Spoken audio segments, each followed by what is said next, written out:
please. My name is Rodolfo Lozano Jr. I was born in Chicago, Illinois. My mother is Guadalupe Lozano. My father was Rodolfo Lozano Sr.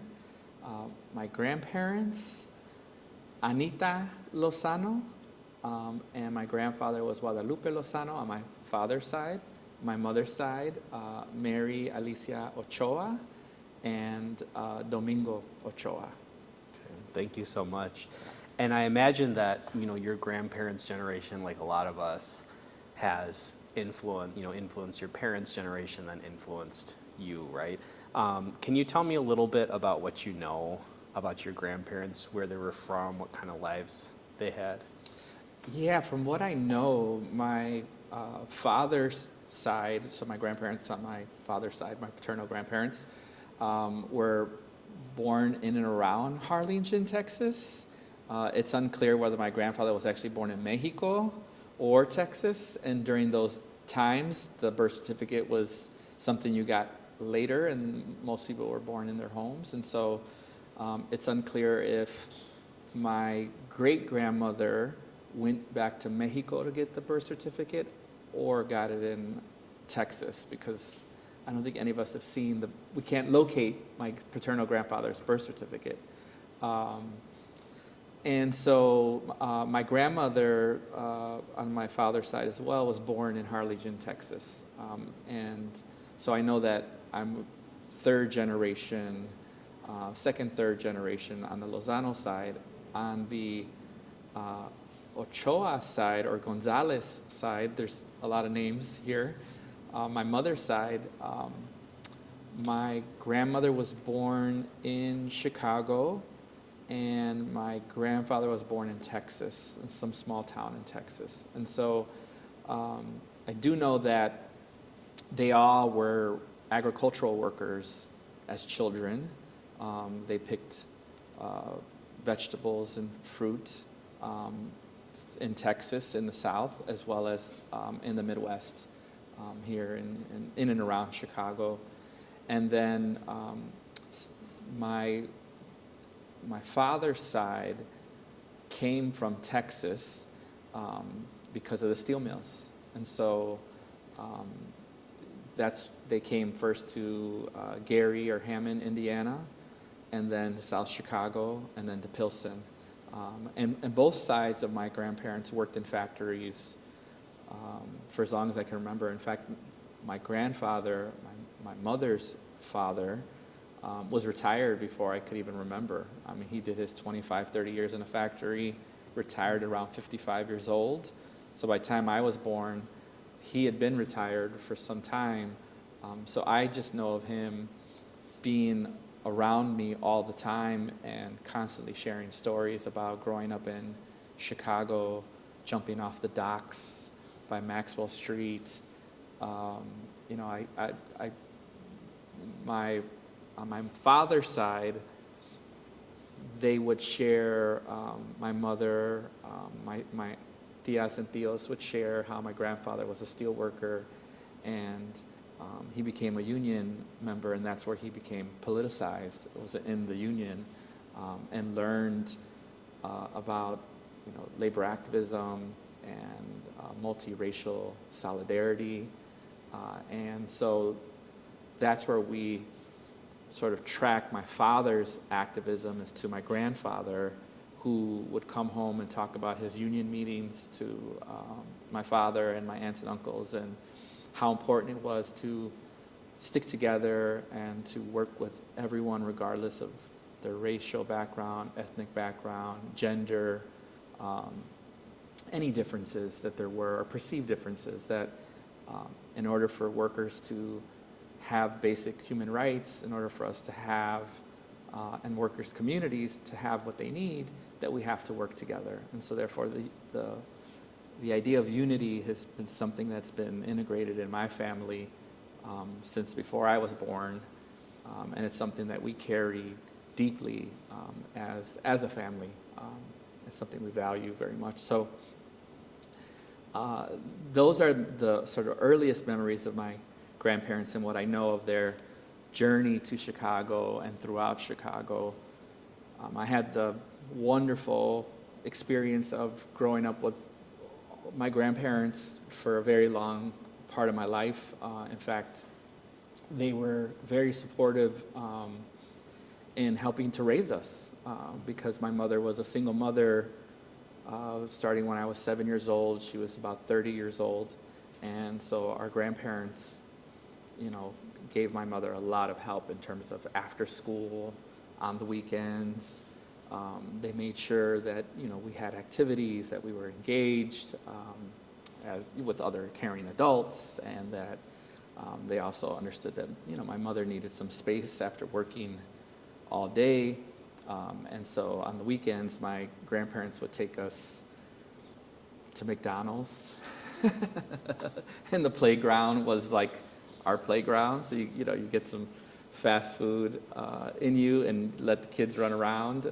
We'd go to McKinley Park or Petrovsky Park or Harrison Park. We grew up on the southwest side, in and around Pilsen and Little Village and McKinley, Brighton Park. And so that was the area that we were in a lot.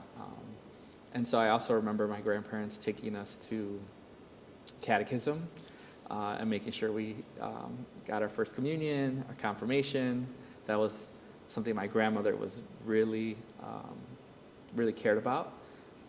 And also, when we were younger, roller skating. We used to go to a place called Dancing Wheels over on 55th and Costner, somewhere around there. It's not there anymore. But roller skating was like a pastime growing up in the early 80s and mid 80s.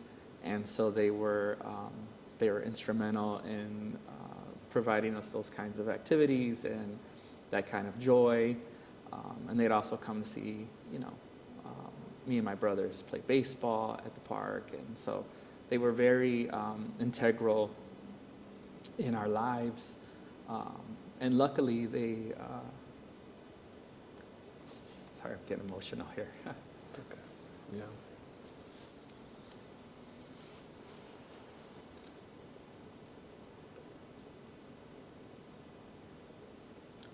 They got to meet my children. It's okay to take some time. Thank you. Yeah. They got to meet my children Yeah. before they passed. So, so yeah, Yeah. very important. Try to open this for you here. Thanks for being prepared. Of course, yeah. Anybody talks about their grandparents, it's, that's what happens. Yeah. Yeah. Yeah. Yeah, they were. Sounds like they're really special people. Yeah. Very special. Fact that I got to be around them for so long. Mm-hmm. Both sets of grandparents lived into their late 80s and early 90s. So both grandfathers lived to about 92, and both grandmothers lived to about 88. So it was very special to have them just in my life for so long. Mm-hmm. So, Yeah. No, that is really special. That's wonderful. They could be so involved. And yeah. I'm interested then, having grandparents that are so involved and almost like, additional parents to you. What do you feel like you kind of carry on from who they were? What do you feel like they taught you, and what do you kind of carry on into the world? Yeah. So my mother's parents lived next door to me my entire life. And so, I got to speak to them almost on a daily basis growing up, and then throughout my life. So one of the things they taught me was work ethic. My grandfather was hardly ever idle, even into his, mid-80s. He was always still moving, strong, very strong. He was illiterate, so he didn't go to school. And my grandmother was extremely smart. I think she only went up to the 6th grade, but she was pretty much an accountant, and understood taxes, understood finance. She was essentially someone who understood how to navigate our entire economic system, and our social infrastructure within our city and our state. And so she was punctual. When there was a bill, she was telling everybody about her bills and when they were going to get paid and how early she paid them, and how she got a return on something because she did what she was supposed to do. I mean, she was, I don't know how people do this. Yeah, it's hard. It's hard. It's okay to take a break, too. Yeah. So she was amazing. And my grandfather, who I grew up next door to, taught me how to fix things, how to mow the lawn, how to throw out the trash, how to be a gentleman, how to speak to people, how to respect people. And he also helped me learn how to speak Spanish because I didn't grow up speaking it in my household. My parents were, my father was bilingual, but my mother lost the language early on in school because it was frowned upon and it was punished for speaking Spanish. And also that generation thought they were doing their children,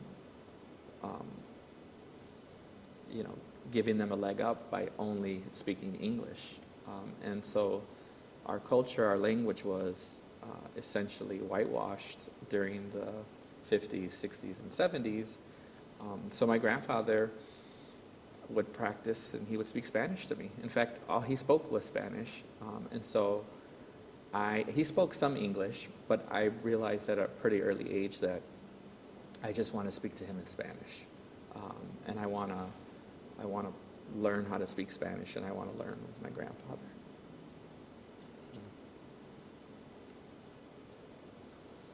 I had the same experience with my grandfather. I named my firstborn son after him as well, Spanish. So yeah, grandpas are, abuelitos are important people, So important.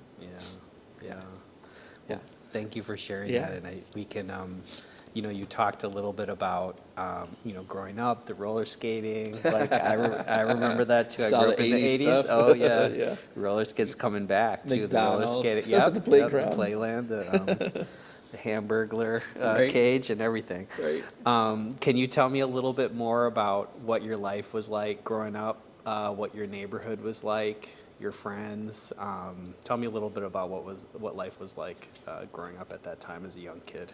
Yeah. So growing up in the late 70s, early 80s, my grandparents had a tavern in Pilsen, and so they were there all the time. Even though they didn't live there anymore, they lived closer to McKinley Park. Both my parents spent their early years and teenage years in Pilsen. They grew up in Pilsen and a little bit of Little Village. And so those were the areas that I spent the most time, was in Pilsen. I went to preschool in Pilsen at El Hogar del Niño. I went to elementary school in the Taylor Street area, over near UIC and the medical district. And then I would come home to Little Village, and I was very active at Petrosky Park, played sports, and when I was old enough to come home, I would take the bus to and from school. So I was bused to school. I didn't go to my neighborhood school. So spent several hours on a bus every morning and every afternoon just getting to and from school. And when I was old enough to come home and drop my stuff off, we would just run out and play whatever sport whoever was around. It's sort of like a choose your own adventure and you play football in the fall, you play baseball in the summer. When the Jordan years happened in the early 80s, we were all playing basketball. And so I grew up very much outside of my home. And we were latchkey kids, right? So my mother was at work, and sometimes she wouldn't get home until 7, 8 o'clock. So that means we were outside a good 3 to 5 hours, roughly, on a daily basis.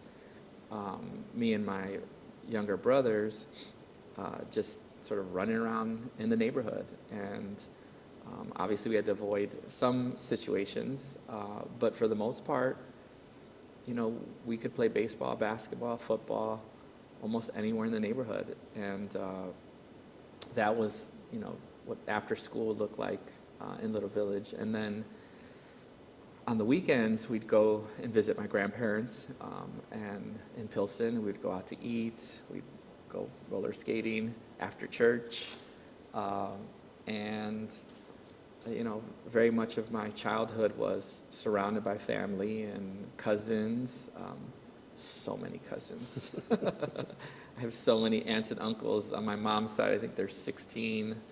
On my dad's side, there was, 6. And so, I have family in Texas, in California, Michigan, and so we would travel to those places too. And so growing up was, getting in the car. Vacation was getting in the car and driving for 20 hours in one direction. And so, that was very much how I remember my childhood. I also remember growing up in and around political and community functions all the time.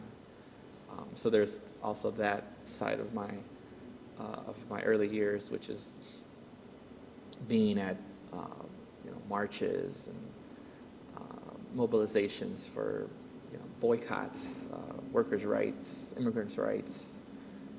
So there was very much that aspect of my childhood as well, being on floats in a May Day parade or a Labor Day parade or the independence of Mexico.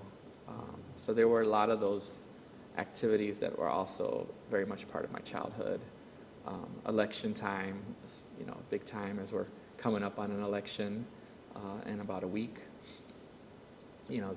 There was very much spent a lot of time knocking on doors and passing out literature and talking to potential voters and people who could affect change electorally, and through agitation and organizing in the streets and mobilizing. So that was also something that was very present in my life growing up as well. Yeah, I'm interested in that a little bit.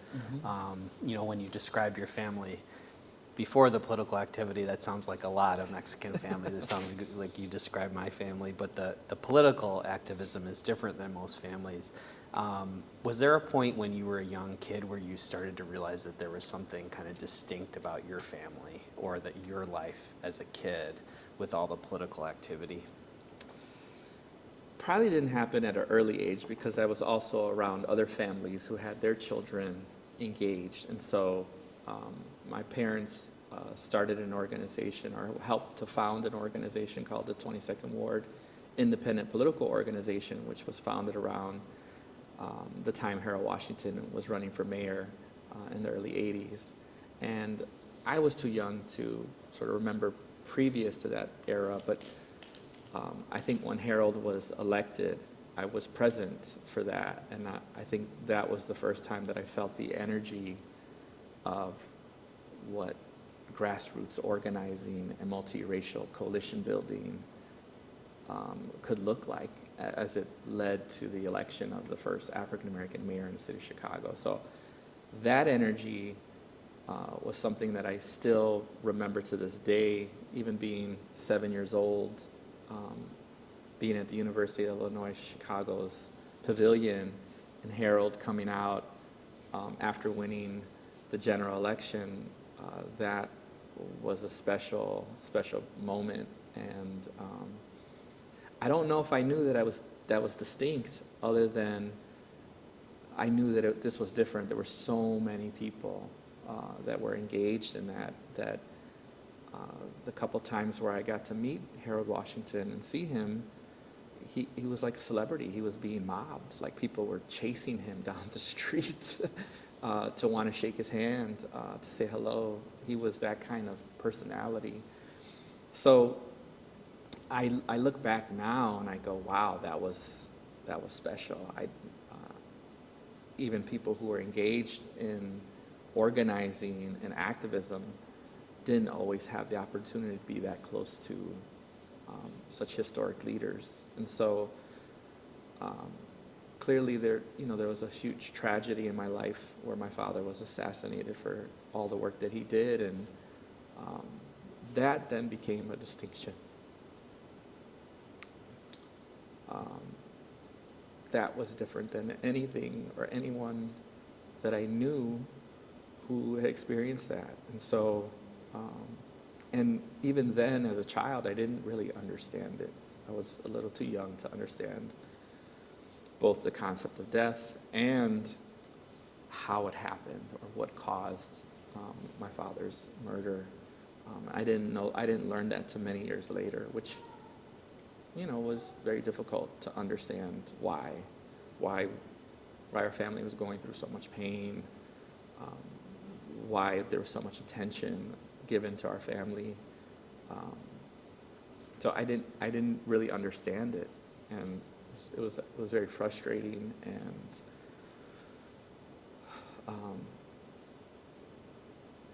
it kind of, there was a feeling of being lost. Like, what's going on? Why can't I make sense of this situation? And so that was difficult. That was hard to understand. And my brothers were younger than me, so their understanding of the situation was, in my estimate, probably even harder in many ways.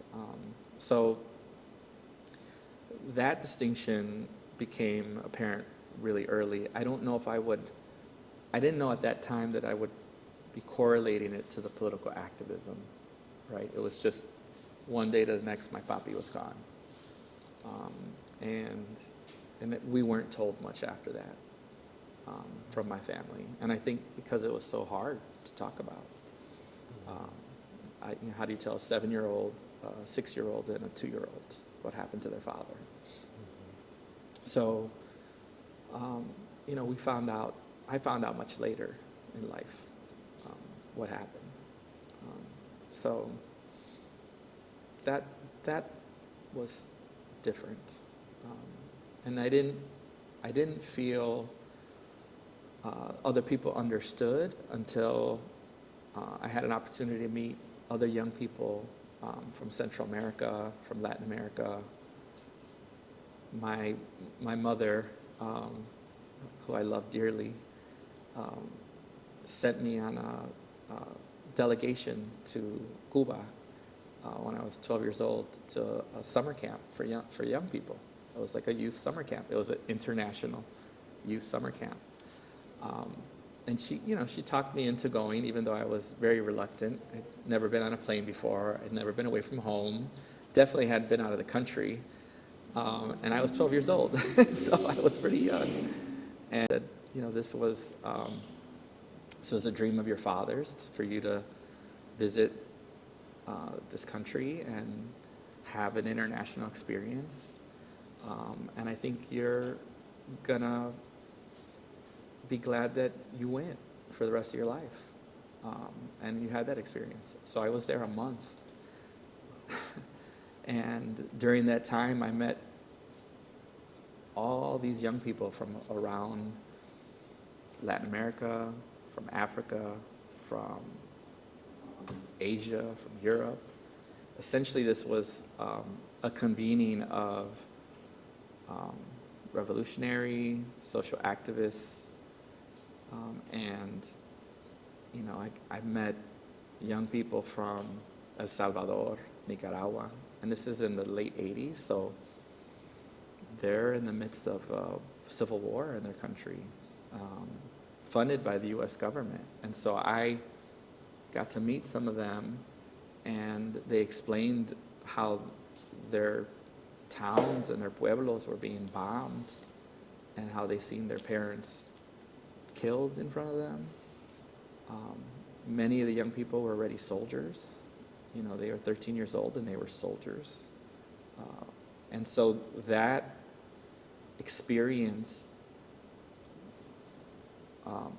helped me realize I'm part of a larger community of people who fight. And that the experience I had of losing my father was very similar to the experience that, and not just, you know, my experience I think is unique here in the United States. And that time in those countries, that was not unique. People were being disappeared. People were being taken by, you know, paramilitary organizations. So all that was happening, and these young people were experiencing that. And so for the first time I felt, in a strange way, obviously through trauma behind, a connection to other young people who had experienced the level of trauma that I had experienced. I mean, they experienced way worse. So I think that was the first time that I kind of realized, okay, my life is a little bit different than my neighbors, in this way, not in our economic situation, not in our social, you know, but in the political sense, that I was part of a different kind of network of people who fight for human rights globally. Wow, that's incredible, and that's a lot for a 12-year-old to realize as well. And I didn't realize it at 12. Yeah, right, right. I guess a question that brings up for me, you know, you went through a lot at age 7 and into your early teens, and you mentioned that your mom really encouraged you to go to Cuba. Can you tell me a little bit about, you know, and obviously, you know, activism has really defined, you know, it's social justice work has defined the rest of your life. Mm-hmm. In those early years, you know, you're in middle school, you're a teenager, you're in high school, you're trying to live your life, but then you're also having these political realizations. Yeah.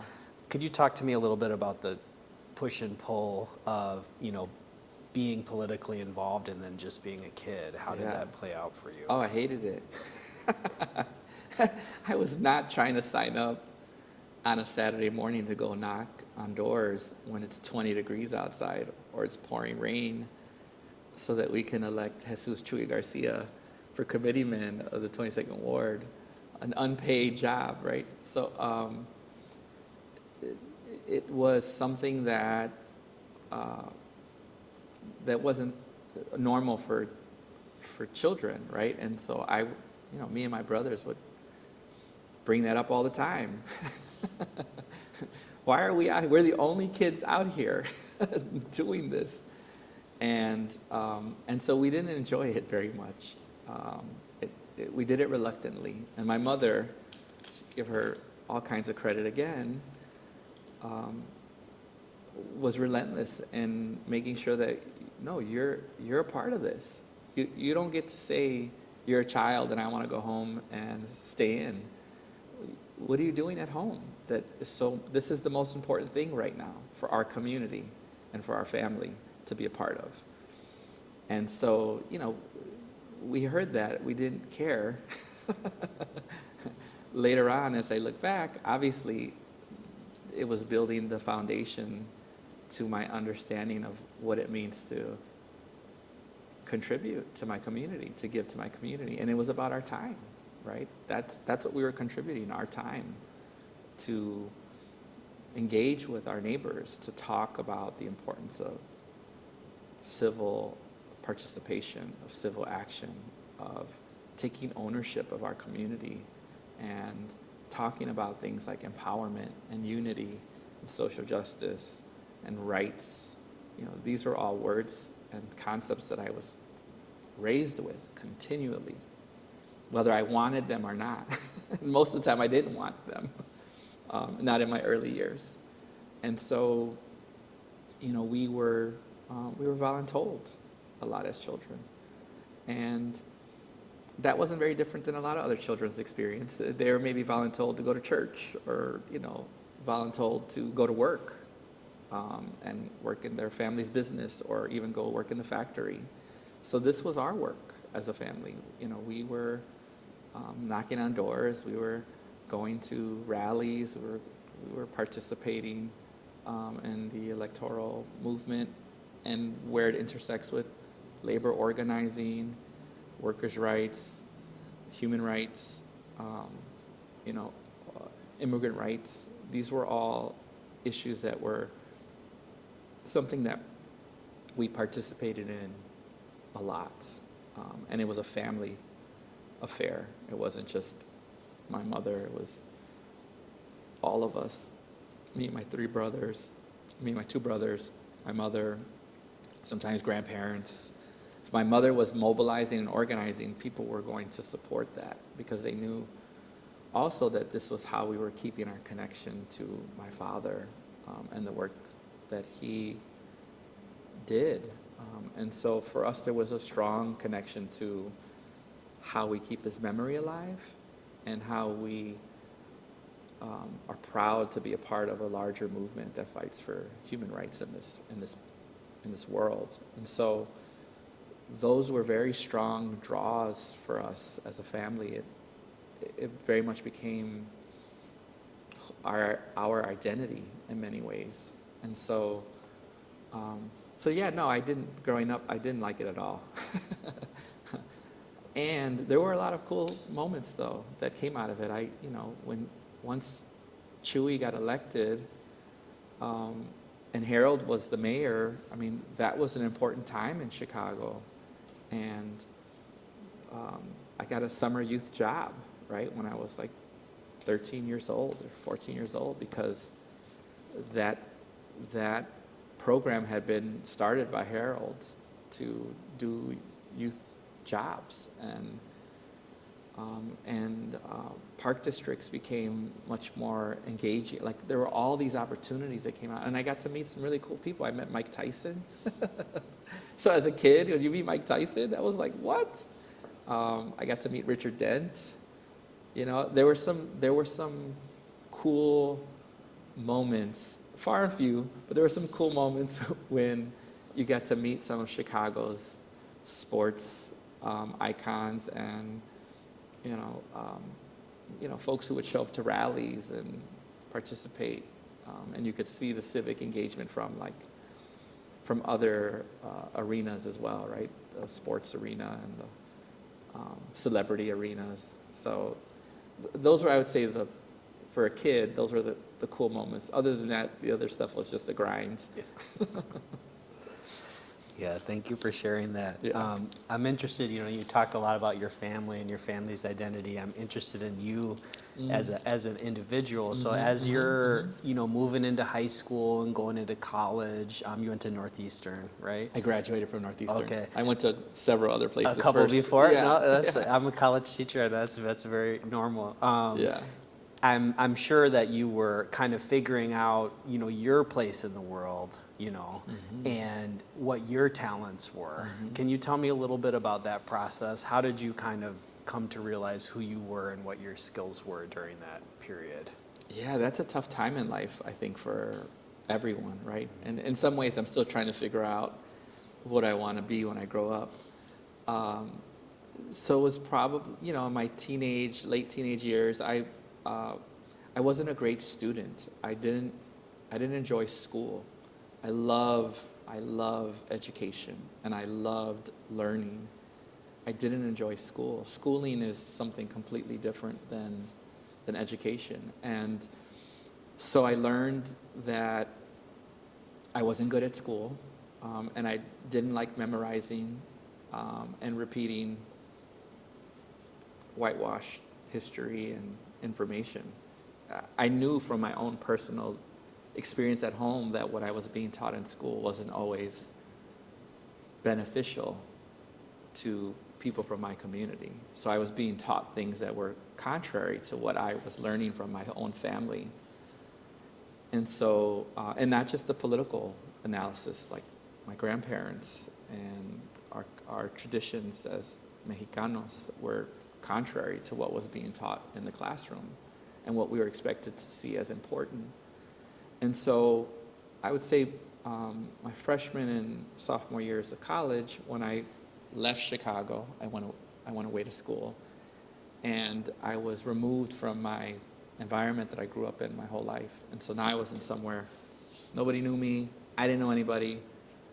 I was in Minnesota, I was in Winona, Minnesota, middle of nowhere, on the Mississippi River, with these bluffs, surrounding the Mississippi River, and a very white school, like super white, so white that I say sometimes the food was so bland that salt tasted bland. And so while I was there, and in college, which is when you're supposed to be discovering what are your talents, what do you enjoy, what do you like, I was having culture shock.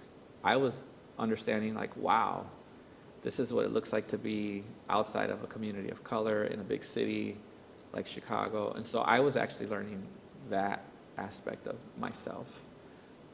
I was learning from classes as well. I took Native American history, and I fell in love with history immediately. And I was in Minnesota, so I could picture a lot of the literature around indigenous people. And Minnesota was still very rural, and there was just that connection to the land. And so, I began to understand how history has shaped our current realities through that. And then having the political experiences, I was starting to connect all those things together now and understand that my family is part of, and I'm part of, a continuation of resistance for justice and equality. And that started to set in who I was, and I started to identify with that more. Now, what I was going to do with that, I had no idea. I still question, what do I do with that? Then I came back to Chicago. I also went to school in UW-Madison. So I went from a very small school, or relatively small school, to an extremely huge Big Ten school. And there I learned my learning style. I very much need small classroom, not the 200, 300, 500 class size. So I recognized that, and I made my way back to Chicago by the time I was in my junior year, let's say. I was on the 7-year plan for undergrad. And so I did a public allies program, and I did an AmeriCorps program, which were all very important for me at that time because I was kind of done with school, and I needed to have some real life experiences, and those experiences gave me opportunity to work in our communities. So I worked at Farragut High School as like a aide to the counselor's office, and just kind of floated in the school and supported different post-secondary pathways for students. Even though I was still trying to figure out my own, I was supporting high school students there. Teacher's aide in some places. And then with my Public Allies program, I got to do community organizing in Little Village with the Little Village Environmental Justice Organization. And then I also worked for the Center for Neighborhood Technology on the north side in Humboldt Park. So I got to move around the city without having to go to school. I got a different kind of education, which was engaged in community-based organizations, understanding how they function, working in neighborhoods as a community organizer, and also in a school. So that became sort of my passion, was, I can relate to these high school students because we grew up in the same neighborhood. We're growing up in the same neighborhood. And I very much share the economic and political, we share the same situation. And we're dealing with the same social aspects in our community, which at the time for young people, this is the mid-90s, the attacks on young people as super predators And the criminalizing of young people was at its height in the mid-90s.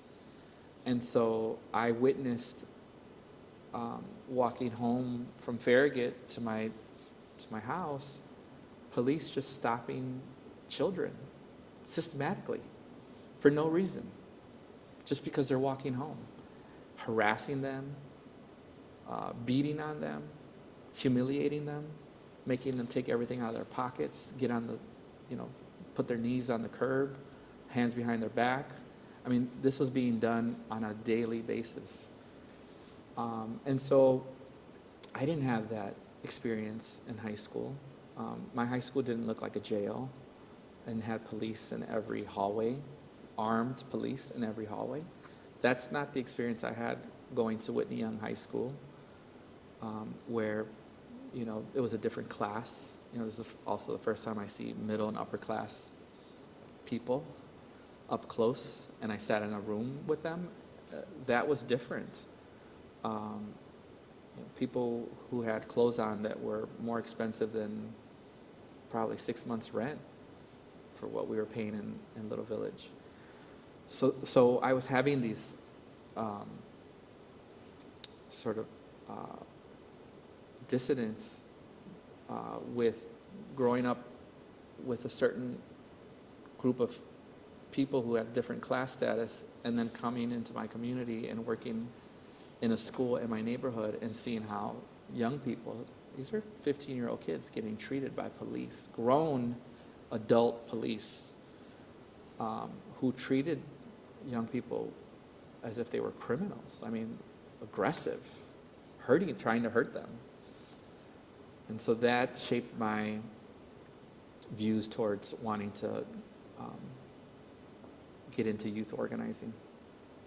And so I ended up pursuing that. And those experiences really shaped, and then experiencing and recognizing that I have my own trauma and my own tragedy. Growing up in a single parent household, parent works until 6, 7, 8 o'clock at night. And that was very much the experience of a lot of my neighbors and the children in my neighborhood whose parents had to work 2, 3 jobs to put food on the table. And so we were all out on the streets running around trying to keep ourselves busy. And then from, at a certain age, once you're a teenager and older, if you're out on the streets, now you're a threat to our community. And that was the perspective. And I thought that was extremely backwards.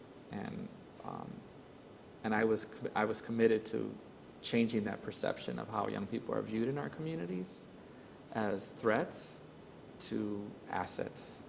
This is our future. Why are we viewing them as they did something wrong? They're just living their lives. They're trying to be what all of our grandparents wanted of their children, and yet they're being criminalized systematically. So that led me down that route to go into youth organizing. I started organizing around schools, because that's where young people were. And then I realized, if I became a teacher, I could organize right in the classroom every day. So I did that. I became a teacher at alternative high school, a couple alternative high schools in Humboldt Park and in Pilsen. And I basically started looking at the intersection of community organizing, education, and youth development. And that's essentially the path that I continued on. Youth development was about healing, about dealing with trauma, about understanding the stages of adolescence and the stages of just personal development and identity formation, character building, political consciousness. So that was the self. So I was deeply immersed in that world. The organizing was our, how we fight back, how we protect ourselves, how we pursue the things that we deserve in our communities. I got to see organizers up close. I got to see this movement happen in the city of Chicago to elect a black mayor for the first time in its history, and all these people came together. So I knew it was possible. If we organize, we can win. So I learned how to organize. I studied community organizing. I studied youth organizing.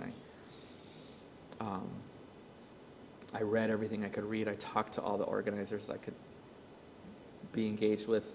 One of the things I remember the most is one of the elders who passed away when I was pretty young, said, you start with your family and you start with your block. That's how you organize. If you can organize your family and you can organize your block, you build from there. And so I've always held the belief that organizing begins at home, and it begins on your block where you live, your workplace, where you go to school. It's where you spend your time. And so, and then education, schools, I don't like schooling. I still don't like schooling. And I love education. And I feel like we do our young people a disservice when we're only schooling and we're not educating. We're creating we have archaic systems of schooling in this country that are still built for an industrial era when we're in a post-industrial era. So why are we teaching as if people are going to go into factories still, or that they have to learn certain skill sets that don't relate anymore? And so my views on education are very liberatory and around popular education ideas of we should be educating ourselves to improve our conditions, to improve our community. That's what we should be learning about. We should be learning about the technology that's going to advance medical needs of our community. We should be practicing health and nutrition. We should be learning about the things that are going to improve our communities and not just being schooled on old white guys from 200, 300 years ago. Going from the 90s to the early 2000s to today, how do you feel like being a young person has changed over that time? Has it gotten better? Has it gotten worse? Like, can you tell me a little bit about how you see kind of the experience that youth are going through today? Yeah, I feel like the experiences that young people are going through today are way more intense than my experience as an adolescent. Social media and the internet and the expanded technology of this era has really increased, and we see the data, anxiety, depression, all these social, emotional issues that our young people are dealing with because they're constantly being surveilled and their images are so prevalent now, right? And so I think there's a positive side to that as well. I also think that when you're still forming your identity and who you are, and you see these images of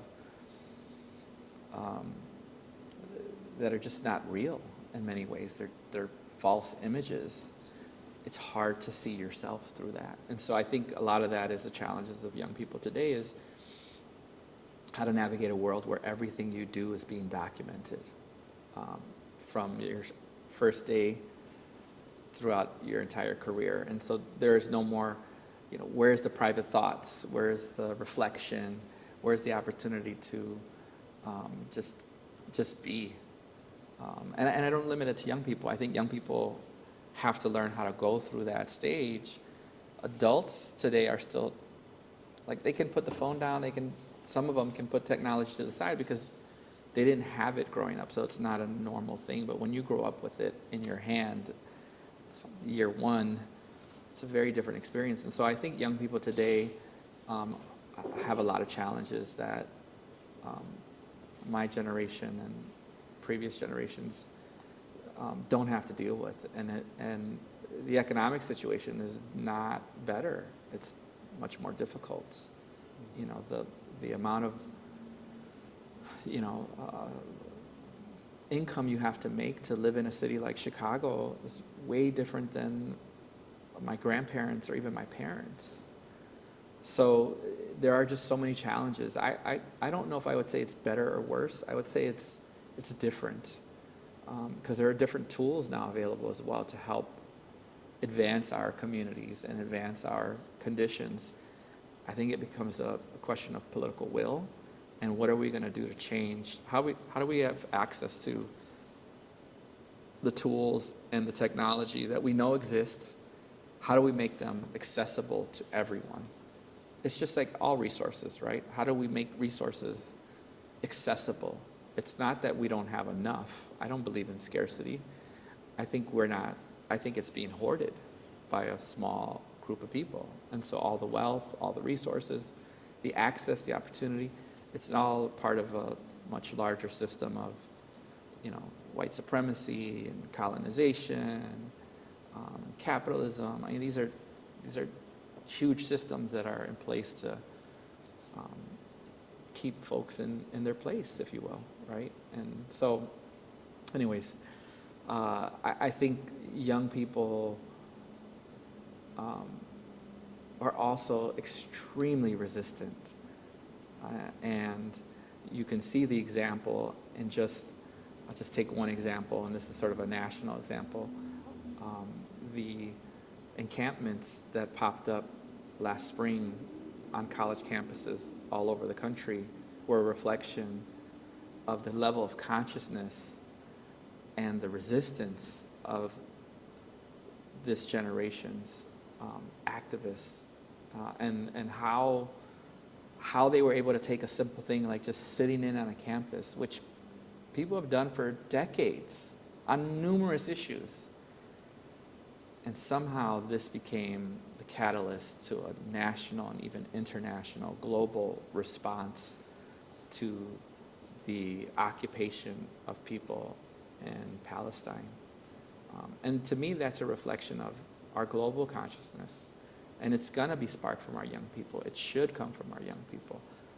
That's what still draws me to do the work of supporting young people, is that they have the newest, latest ideas, and they're willing to fight for them.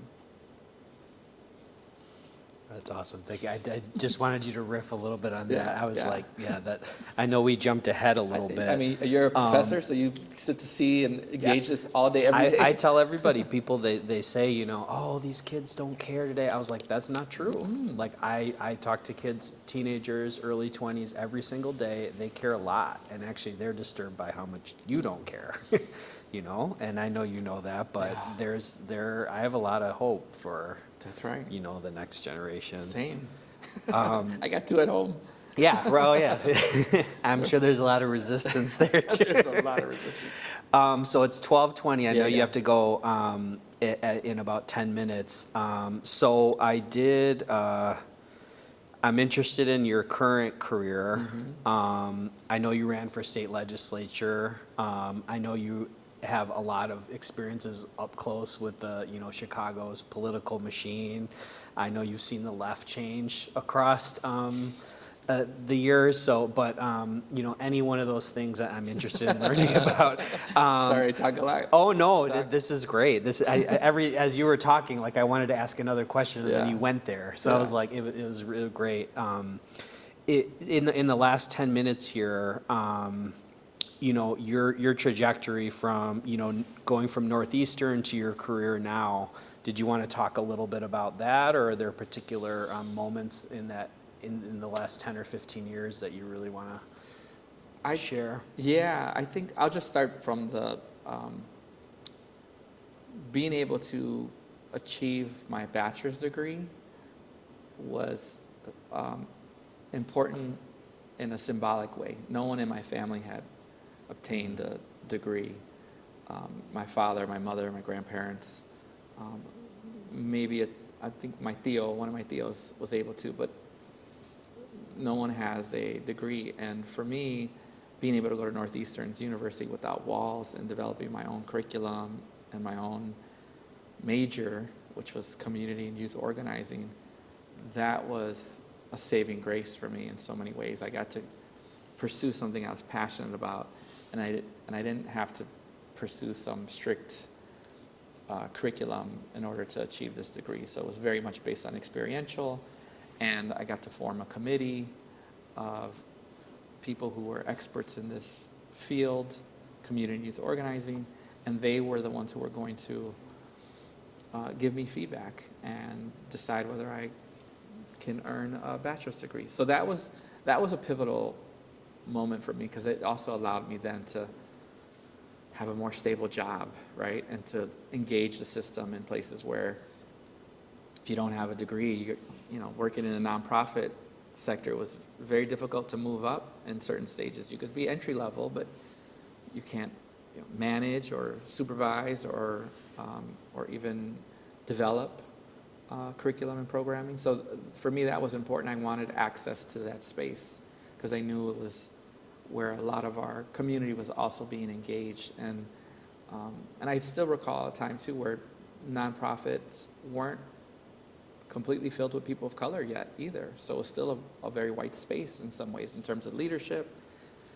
Boards, we still have that issue in some places, I'm sure, throughout Illinois, not just in Chicago, but in the suburbs, that you still have white-led institutions that are dominated by people of color. And to me, that is, it's a question of leadership and having the lived experience to be able to lead. And so that was important for me to be able to have access to that space. And so after that, I went and worked in the nonprofit sector for quite some time, decided to go and get my master's degree in education. And that was actually, the catalyst to that was the hunger strike that happened in Little Village when several moms went on a hunger strike to build a new high school in our community. And it was at that point that I decided I want to go back to school, get my work here. And I don't want to be prevented from working here because I don't have the degrees to get into the door. I know I have the experience and I'm from here. So I was committed to working in my community. And I did. I was able to go work at the Little Village Lawndale High School when it was opened, and help create programs after school for young people that were supplemental academically, but also supporting their emotional and identity formation, sports. We created adult programs, computer literacy, GED, English, citizenship, like all these classes all these opportunities were available at the Little Village Lawndale High School. And I was excited and proud to be a part of creating that infrastructure for our community at this building that so many people had fought for, in this institution that was now going to be led by people from our community, for our young people in our community. So I was very proud of that stage of in my life that I was able to be a part of that. And then I shortly after that I ran for office twice, for state representative. That was an opportunity really to challenge the Southwest Side Chicago machine, which was at that time, Speaker Madigan had a firm grip on the legislature and on the Southwest Side. The Burks were our representatives in some of these areas that were predominantly Mexicano and predominantly Latino. And you had 40-year and 50-year stronghold on our community. And then you also had sort of a conservative Latino elected officials at the time. And so my goal was really to, of course, win and win the seat. That would have been a huge victory, and there would still be so much more work to do in the House because there wasn't a progressive wave yet in that arena. And so that time allowed me to really understand how to run campaigns, how to run for office, and that space became a learning space for my generation and a lot of other young people who are around to get the skills and the tools to do electoral organizing, to combine community organizing and issues with now how do we sit in institutions like the State House or the State Senate or city council or county government or Congress, right? And so we were developing our skills, hard skills, for campaigns and field operations and messaging and all these things that come with electoral organizing. So that was also an important part of my learning and understanding of how organizationally we can take these seats so that we can then steward the public dollars and tax dollars to the needs of our community, in which many of us have worked in the nonprofit sector and worked in our communities and schools, et cetera, to understand where the need was. So many folks in that process were fully aware of what we were trying to do and why we were trying to do. It wasn't just to take a seat so we could fill a seat out of 118 state reps or 72 state senators. It was to shift the narrative on how our community is viewed, and also to shift how funding was distributed at all these levels of government so that it would get to the needs of our community. So that was very much a goal. It's really interesting that you say that, because you ran about 10, 12 years ago, and I guess from my perspective, there have been some gains, right? At the city council level, in the state legislature, in terms of progressive reps. So can you talk about how you felt or what you've observed as you've seen those changes over the last 10 years or so? Yeah, I mean, I feel very proud of the fact that while I didn't win those elections, that became the foundation for a lot of the progressive Southwest elected officials we see today, right? Senator Villanueva was my campaign manager in the second election. And I remember having a conversation with her saying, if I don't win, you're next. And here we are, 12 years later, and Senator Villanueva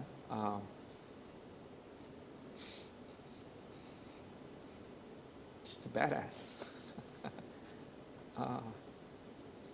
So extremely proud of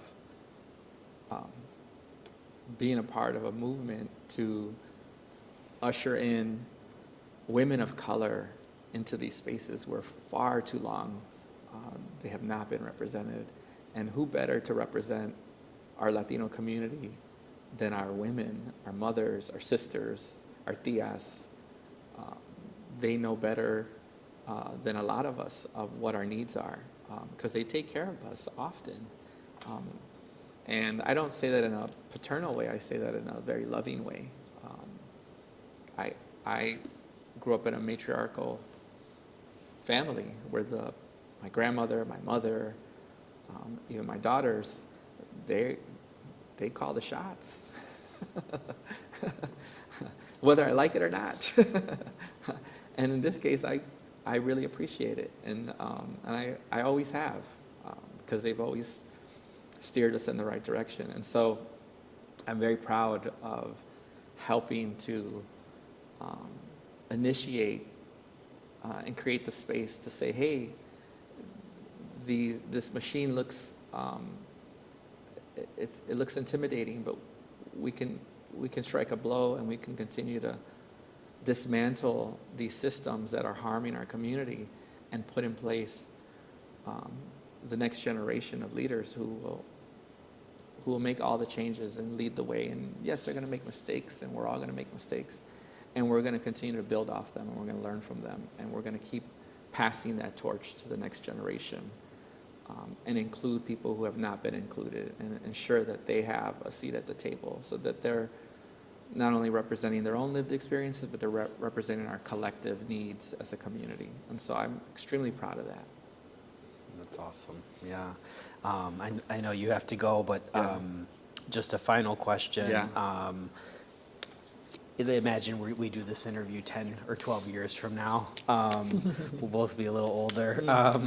Is there anything that you really hope to see in the community or in some of the movements that you've been talking about in 10 or 12 years?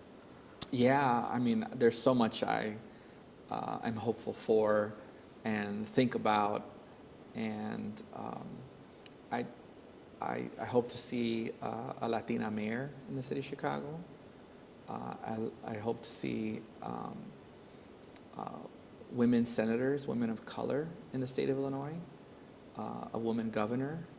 I'd like to see women be the majority of elected officials, not only in this state, but in this country. I think it's important, not just as a girl dad, I think it's important that we have the representation um, of, of both genders in our political system. And I feel safer with women leading than I do with men at this moment. I feel like um, that's an important stage of progress we need to have in this country. I also see our communities having access to resources and opportunities. And I hope to see a country that values a social system that isn't dependent on how much money you make or the status of your job title. That we actually have human rights and access to quality education, housing, healthcare, universal healthcare, and that we actually take care of our planet and we pass policies and legislation that respect our planet and all the life forms on it, as opposed to prioritizing greed and profit. And so, I look forward to the stages of progress, of development of our political consciousness, of our understanding of how to organize and build community and support families, and take all those things that we've learned from our grandparents and our ancestors, and not be afraid to apply them in our social system and in our political system. It's okay to disagree. It's okay to not agree 100% on everything. What's important is, can we listen to each other? Can we develop solutions based on our mutual needs? In which case, humanity has almost all the same mutual needs. If we eliminate greed and profit, and we eliminate a system where someone has to be superior to another, we can achieve these things. And so I see a world where we can achieve basic human rights and basic human needs for everyone in our community, no one being left behind. And still, people who want to have more can still have more. It doesn't mean someone has to have less. It's not a zero-sum situation.